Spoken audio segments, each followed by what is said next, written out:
A recent fire uncovered century-old fighting positions, most recently used during the Battle for Guam in World War II. Local Marines visited the site recently to assist the National Park Service in a site survey of the historical find, which comes just months before the 70th anniversary of Guam's island-wide liberation celebration in July. So the last week, a large wildfire came through, so it burned a huge swath of the center of the island, but once it had burnt, it exposed all of this because now all we have left are small 12-inch stubble, and in a lot of areas completely bare earth. And since that has now burned away all this heavy vegetation, we're able to come in and survey. We're on the top of Mount Tenjo, and we are assisting the National Park Service in surveying and plotting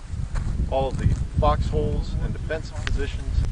The site that we're on now was actually part of the defensive plan that was created by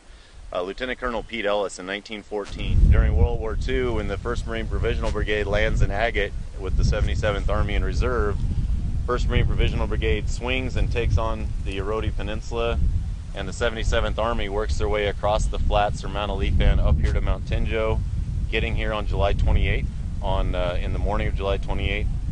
They dig in on top of the hill, which is what we believe to be where these foxholes came from, was the digging in of the Army units. The 9th Marines and the 21st Marines take over Mount Chichau and Mount Tenjo,